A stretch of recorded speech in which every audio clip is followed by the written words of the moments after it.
Hey guys, how's it going? This is Mike from M&R Automotive. Today we have the 22 with a capable bumper.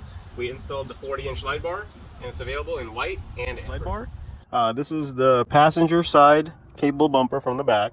I crawled underneath the wheel well, and this is the bolt that we're going to be using. It's right next to the fog light opening, towards the left. First things first, we're going to go ahead and unscrew this factory bolt.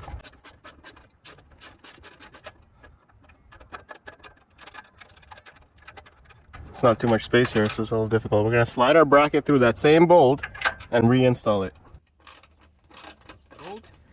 Don't tighten all the way. We might need to space it. We might need to adjust it left and right. So just hand tighten it, maybe a little bit stronger just for it to hold. And then when we get the second one on and align the light bar in between, then we'll do the final tighten down to make sure we have the distance in between the tabs correctly.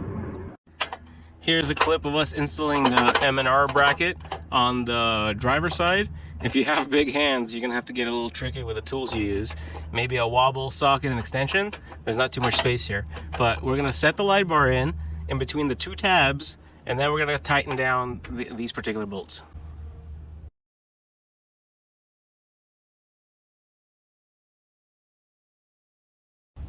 Now that you see that we got the brackets from the inside, we're gonna go ahead and hand thread the light bar, and then we'll be able to center it and tighten those brackets from behind the bumper itself. And hand threaded the bolts for the light bar itself, we slide it back and forth. There's a rail, so that way we can center it, and we're ready to tighten the back of the bracket so that way it doesn't move.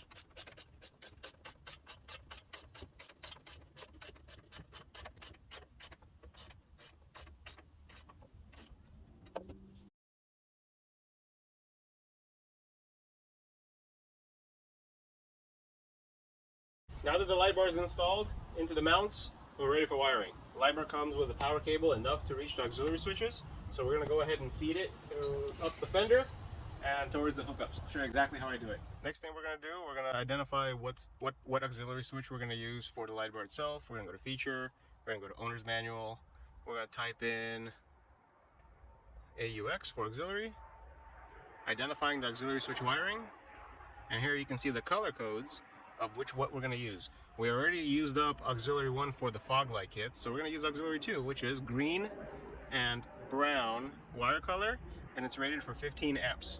Green with brown wire. I went ahead and ran the light bar wiring behind the bumper into the engine bay. If you look here, you have a bundle of different color wires. From the chart inside the vehicle, switch number 2 we identified to be green wire with brown tracer. So we're going to go ahead and that's going to be our positive.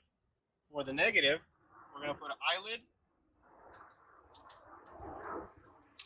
and connect it to the chassis. For the positive, we're going to put a crimp connector and connect it to that green wire. Okay. So now that we got the green wire outside the wiring harness, we're going to go ahead and strip it. And we are going to connect it, crimp it to the power cable.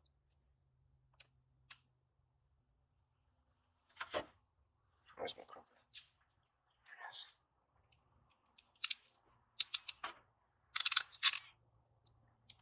There it goes. The light bar itself, we're going to go ahead and ground it. We can use this bolt. Actually, this one's even closer.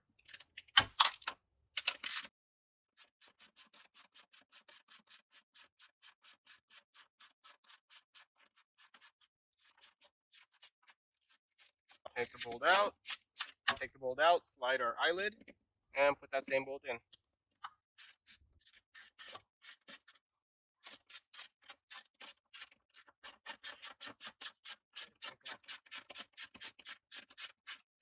Go.